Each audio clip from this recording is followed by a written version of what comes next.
Olá pessoal, estou aqui mais uma vez pelo canal Ecos da Fé e hoje eu quero começar um novo projeto com vocês. Eu sou o João Batista e o projeto que eu quero começar é de sempre estar passando um resumo, algumas das impressões que eu tive sobre a lição da escola sabatina.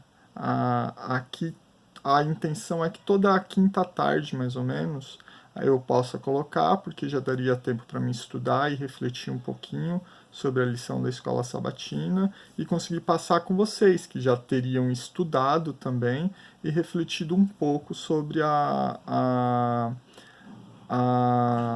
lição da escola sabatina também, né? Então, a gente vai estudar a lição, do quarto bimestre, que vem falando ou a verdade presente em Deuteronômio, ok? O que é a lição da escola sabatina? Os adventistas têm esse guia de estudos, que diariamente eles estudam a Bíblia com algum comentário de um erudito, algum conhecedor das escrituras, onde a gente reflete e pensa nas escrituras junto com ele.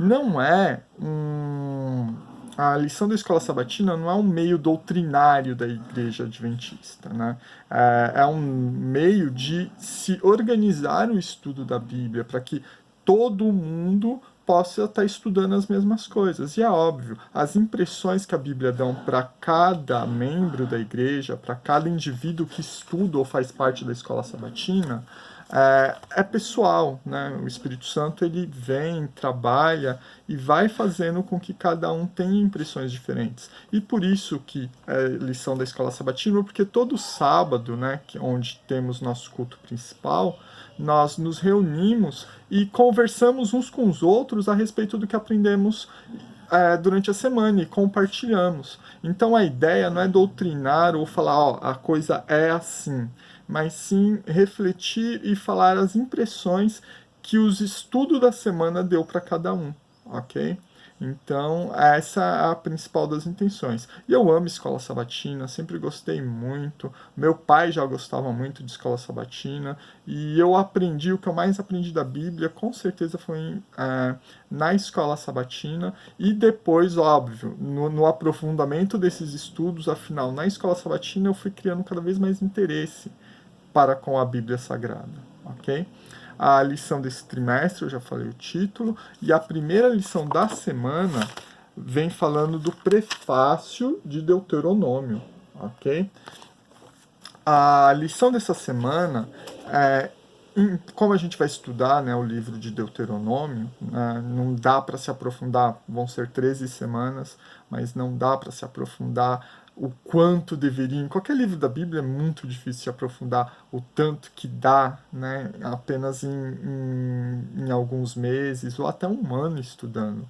Afinal, a Bíblia é uma fonte de conhecimento inesgotável.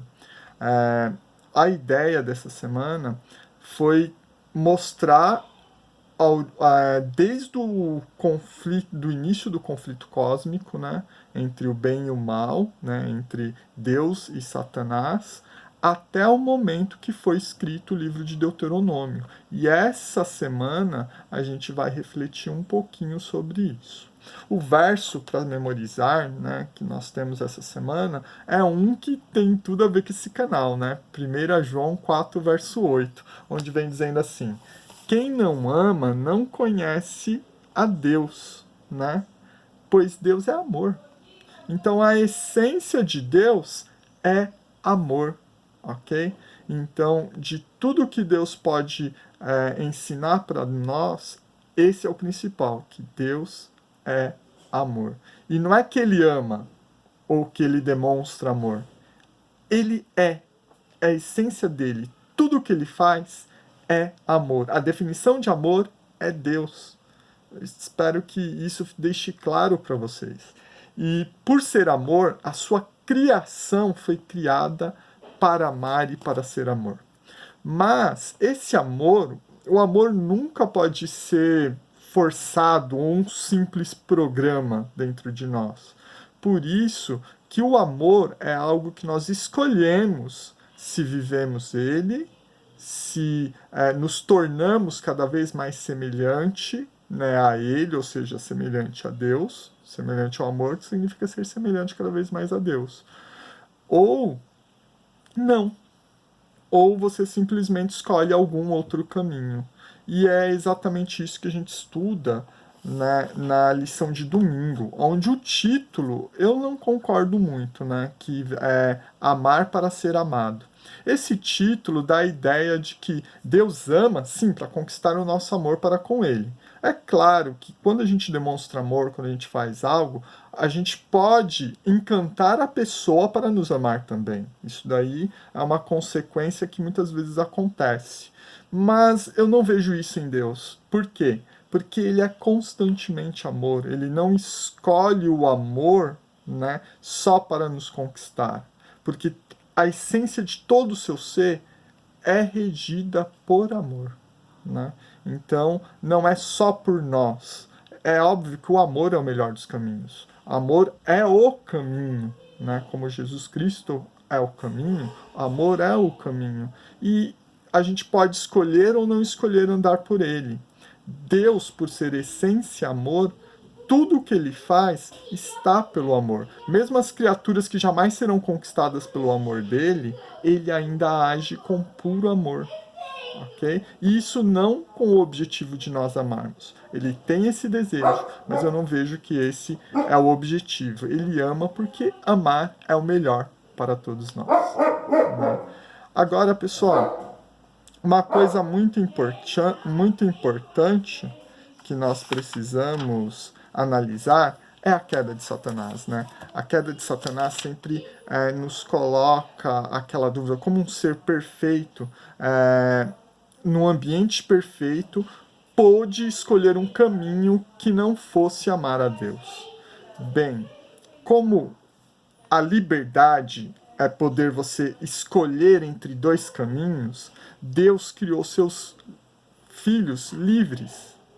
E Satanás, ele acabou escolhendo, né, não andar nos caminhos e seguir a vontade de Deus. E isso é uma escolha livre. Só que há consequências a essa escolha. Quando a gente se desconecta, a gente perde o interesse no nosso Deus vivo, a gente vai se tornando mais egoísta, vai se afastando dele e vai saindo da fonte do amor.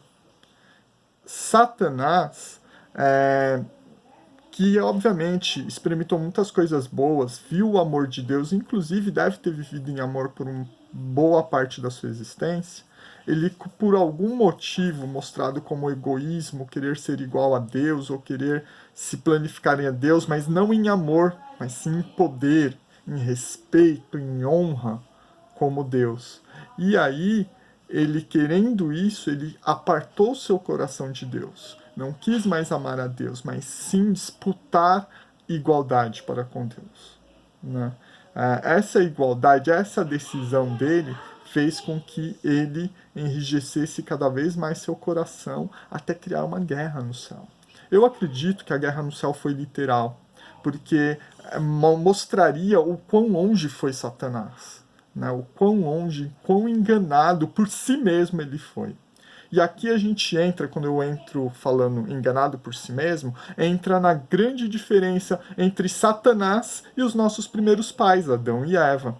Os nossos primeiros pais e os demais anjos, né, que caíram junto com Satanás, eles tiveram uma diferença para com Satanás. Satanás tentou-se a si próprio, né? Ele escolheu esse caminho, ele começou a cultivar esse sentimento de distanciamento de Deus, de ver Deus como um ser injusto, que não governa com justiça o universo.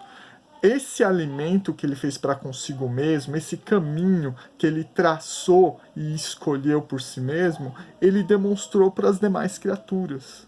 Né? Inclusive nossos primeiros pais. Primeiro seduziu Eva com a ideia que ela poderia ser igual a Deus, um pensamento que aparentemente ela não tinha por si próprio, ela sentia sua inferioridade de Deus, mas não tinha noção que poderia ser igual. Satanás colocou essa opção para ela, uma opção falsa, uma opção mentirosa, mas Eva escolheu por causa dos seus motivos de querer ser igual a Deus, ou seja, extremamente egoístas, o caminho, né, escolheu o caminho, a palavra da serpente, de Satanás, e não a palavra do próprio Deus. Então isso mostra que Eva se apartou de Deus também, não quis amá-lo, preferiu amar a palavra que foi lhe dado, que lhe daria uma igualdade para com Deus. Sendo que ela já foi, lá em Gênesis 1 fala que tanto Adão quanto Eva já foi criada igual a Deus. Olha que interessante. Agora, Adão, né, teve também um sedutor, né, que foi Eva, né? A serpente utilizou de Eva para que Adão perdesse sua companheira. E o medo dessa perca, né, achar que ela não poderia sobreviver ou não teria sentido a vida sem a companheira, fez com que Adão se apartasse de Deus e preferisse morrer com Eva. Então essas sensações fazem Adão, né, como eu sempre repito, o primeiro Romeu, mas claramente lá em Gênesis, assim que ele é confrontado com Deus, esse Romeu se torna um covarde, afinal está longe da fonte do amor e acaba só apontando, acusando tanto a Deus quanto a Eva do seu pecado, né? Sendo que ele claramente era o responsável por todo o planeta Terra ali. E foi essa a posição que Deus para Adão. E ele não assumiu isso, resolveu culpar a Eva e também, consequentemente, a Deus. Interessante que essa queda nossa é por quê? Porque nós não escolhemos amar e amar a Deus. Amamos outras coisas e não a Deus. E quando amamos outras coisas não verdadeiramente a Deus, a gente vai entendendo, né, de acordo com o estudo da Bíblia, que a gente não ama verdadeiramente. Mas isso a gente discute, né, em outros vídeos do canal. Mais uma coisa que nós estudamos essa semana é que logo após a queda, a raça humana, né, desconectada de Deus, né, em um nível muito alto, né, não completamente, porque Deus não permitiu, foi até uma promessa que ele fez para Eva, né, que ele ia colocar inimizade entre a descendência de Eva e a descendência da serpente, ou seja, duas descendências que iam batalhar, né, ou seja, os seguidores de Satanás e os seguidores, né, daqueles que ainda querem contato com Deus, aqueles que querem amizade com Deus e os que querem amizade com Satanás. Então, aqui temos o que? As duas gerações, o grande confronto entre o bem e o mal, sendo nós amamos a quem? Esse é o confronto do bem e do mal, esse é o grande conflito cósmico que a gente sempre repete, ok?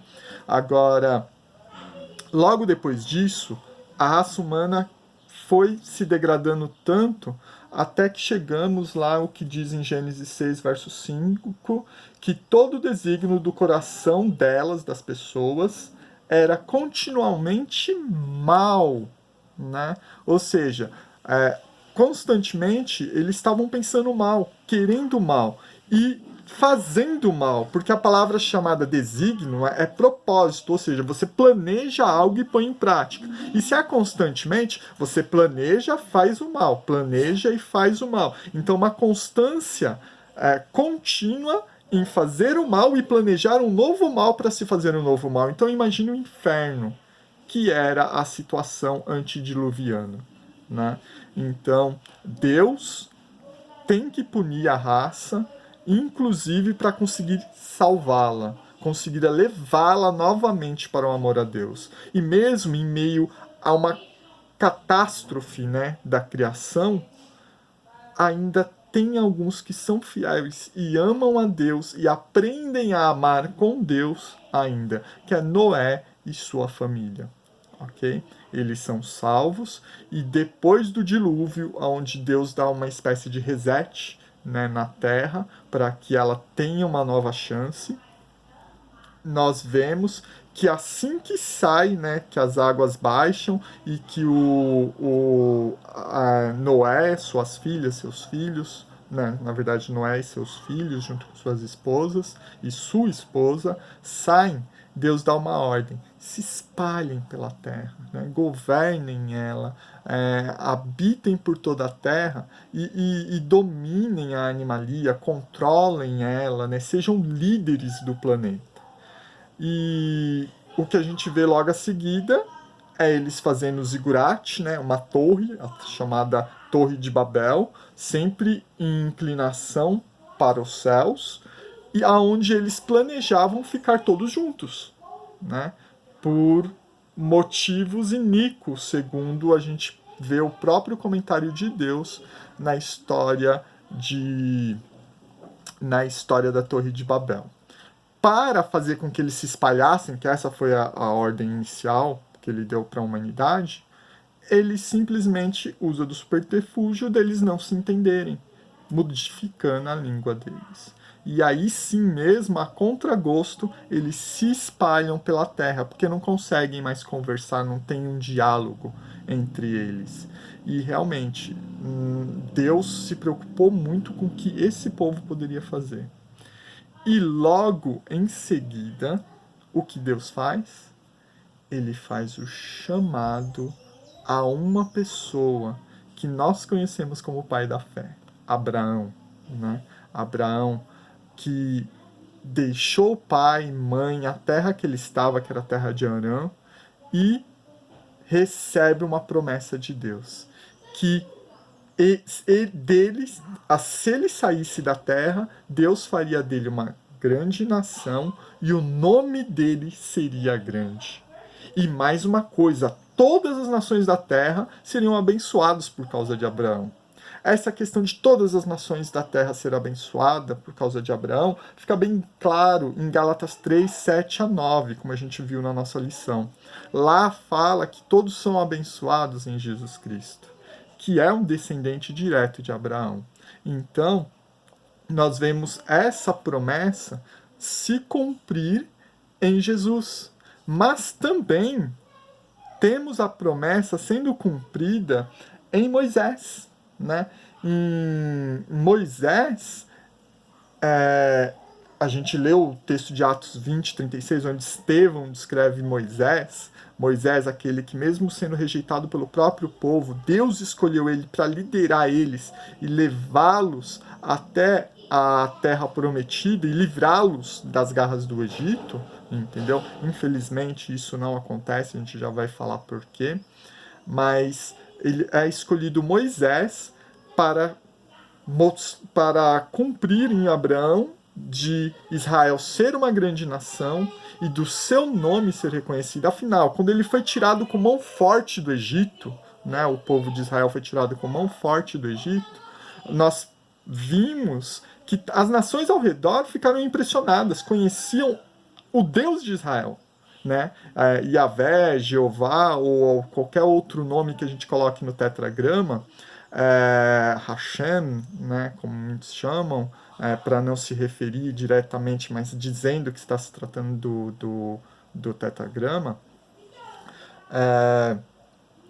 nós percebemos que é reconhecido, o nome de Deus vai junto com Israel.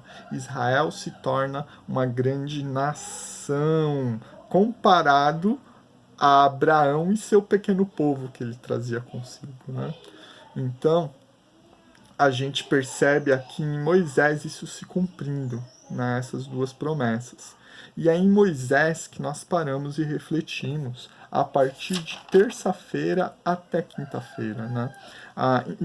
Deus, através de Moisés, né, fez aliança com o povo de Israel, aonde o povo obedecendo essa aliança, aceitando essa aliança, Deus promete que faria dele um povo peculiar. Peculiar, sim, diferente. Diferente de todos os outros povos. Mas como assim, João? Ser peculiar, ser diferente é bom? Bem, a primeira coisa, eles tinham que aceitar que eles eram povo de Deus. É chamado meu povo. Mas aí Deus, ele mesmo fala que o quê? Toda a terra é minha. Então todos os povos são meus, apesar que muitos não reconhecem. Mas se vocês reconhecerem que são meu povo e falarem para todos que são meu povo, ou seja, me confessarem diante das nações, eu vou fazer de vocês diferentes.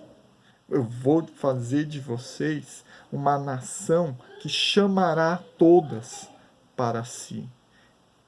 Foi escolhido Israel para ser um espetáculo para a terra. E hoje, o Israel espiritual também deve ser um espetáculo para a terra. Ser peculiar, ser diferente, segundo Deus quer que seja. Porque, na verdade, o que começamos, Deus é amor, né? A essência do amor de Deus, a gente desaprendeu quase tudo. Por isso temos aí a palavra de Deus, a Bíblia Sagrada, para a gente reaprender o que é esse amor. Então temos que continuamente reaprender esse amor. E o que Deus quer, através dos mandamentos, através de toda a lógica, todo o sistema de governo ali de Israel, ele queria ensinar para o mundo, mostrar para o mundo que Deus é amor e que ali tem um povo sábio, um povo inteligente, um povo que sabe encaminhar a todos. São promessas que Deus faz. Vocês vão ser reconhecidos assim. Por quê? Porque eu vou ensinar o meu amor para vocês. Isso vai ser um processo, isso vai requerer algumas coisas, mas obedeçam, que tudo vai dar certo. Depois, né, dessa promessa, nós imaginamos, não, deve ter sido maravilhoso para o povo sair do Egito, né, ser livre da escravidão de lá, ser colocado como um povo diferente de todos os outros povos, uma luz para todas as nações do mundo, né, e ainda continuar com as promessas de Abraão, de ser uma grande nação, de ser um grande povo, de seu nome ser ouvido por todos os lugares. E Deus fez várias promessas para eles. Deus dava o maná, aquecia eles à noite com a coluna de fogo, protegia do sol durante o dia com aquelas nuvens. Mas mesmo assim, o povo não escolheu descansar em Deus. E aí vem a grande rebelião que nós conhecemos como Meribá, né? Meribá, que é uma revolta, uma rebelião, e que aconteceu duas vezes, e isso realmente complicou a situação do povo que tinha saído do Egito. A primeira que aconteceu foi em Massá, né, aonde eles estavam com sede e começaram a reclamar, falaram que não queriam ter saído do Egito e fizeram uma rebelião muito escandalosa. Arão, Moisés ficaram muito revoltados, viram que esse povo é ingrato, que não mereciam realmente ter sido retirados do Egito. E lá, Deus com calma chegou, ó, não gostei do que eles fez, mas eles estão com sede, vamos dar água, não tem o menor problema. E ele pede para Moisés tocar, né, ferir a rocha e retirar a água. Só que isso acontece de novo. Né? E Deus mostrando que ele vai cuidar de Israel de todas as formas. Então o que eles precisavam era aprender a confiar, mas não confiavam. E aconteceu de novo, agora em Cádiz. Chamado agora de Cádiz Meribá. Meribá lembra? Por causa da rebelião que eles tiveram para com Deus. E dessa vez, eles reclamaram tanto que quem acabou perdendo o controle de si foi o próprio Moisés. E aí Deus pediu, não dessa vez para ferir a rocha, mas para falar com a rocha para a rocha da água. E Moisés, né, olhou para aquele povo ingrato e acabou atacando o povo, né, querendo atacar o povo, falando assim: olha, porque vocês ficam reclamando, porque vocês ficam fazendo, eu vou dar água para vocês, eu vou dar água. E aí ele bateu, lembra, era para conversar com a rocha, pedir para a rocha, diferente do que aconteceu em Massá, e ele bateu duas vezes na rocha. Aí saiu água e alimentou o povo. Mas Deus voltou-se para eles: olha, vocês não aceitaram o meu descanso, não confiaram em mim. Né? Em Hebreus deixa claro, Hebreus 4 deixa claro essa questão de Meribá lá, que eles não entraram no descanso de Deus. Eles não entraram porque não confiaram em Deus. Entrar no descanso de Deus é confiar em Deus. E eles não entraram. E aí eles falaram: já que vocês não entraram no meu descanso, não confiam em mim, vocês também não vão entrar na terra prometida. Os seus filhos vão, mas vocês não. Esse povo tinha que ser castigado para aprender uma coisa: a ficar 40 anos confiando sobre a alimentação, sobre a sua hidratação do corpo, sua dependência diária ser diretamente de Deus. E eles morreram todos foram enterrados no deserto, até ficar apenas a nova geração. E como a honra, né, a glória não foi dada a Deus no momento de dar água, Moisés também não iria entrar na terra prometida. Moisés, ele lutou muito, mas acabou cedendo nesse momento de revolta. E foi um momento muito sério. Tirar a glória de Deus não é pouca coisa, ok? E então ele entregou isso, né? Ele acabou cedendo isso, acabou caindo, tirando a glória de Deus, né? Esquecendo-se de Deus por causa das coisas revoltantes da política, por causa das rebeliões que estavam ali. Isso pode lembrar a gente um pouquinho, né? Muitos de nós estamos nos envolvendo muito em política agora, estamos ocultando a glória de Deus, estamos deixando de confiar em Deus, porque por mais que nosso país esteja caótico, é Ele que nos sustenta ainda, é Ele que sustenta cada um de nós, e precisamos descansar em Deus. Vamos fazer isso para não cairmos e precisarmos sermos punidos, para aprender a confiar em Deus. Né? Deus pune quem Ele ama, quem Ele quer realmente que encontre o caminho. E Ele só pune se não tiver outra maneira. Okay? Se conversa, se ensinamentos, se pessoas conversando com você resolverem, Ele não chega a esse ponto. Mas, se vocês insistirem, Ele vai chegar a isso porque Ele quer atraí-lo para Ele de qualquer forma. Ok? Quando eu falo de qualquer forma correta e justa, tudo bem? Então, por que tudo isso? Bem, o que é o livro de Deuteronômio? Deuteronômio é a repetição da lei. E o livro de Deuteronômio, o que ele contém? Lembra que Moisés não entrou na terra? A gente chegou até aqui. Moisés não entrou na terra e grande parte do povo não. Mas a nova geração de israelitas iria entrar na terra. E Deuteronômio tem os 4 principais sermões que Moisés proferiu para inspirar, motivar e fazer com que o povo entendesse qual era o papel dele perante Deus e perante toda a humanidade. Né? Então, por isso o livro de Deuteronômio é tão importante, com seus 4 sermões que Moisés fez para todo esse povo. Eu vou ficar por aqui. Espero que a gente tenha contribuído bastante para com o entendimento da lição. Tem coisas aí que ficou claro que é minha opinião. E comente também, deixe sua opinião, deixe seu curtir se você gostou, né? Deixe seus comentários, compartilhe também esse vídeo com outros e espero que em breve nós possamos aqui nos ver, vocês pelos comentários e eu com uma nova postagem. Até esse momento, tchau!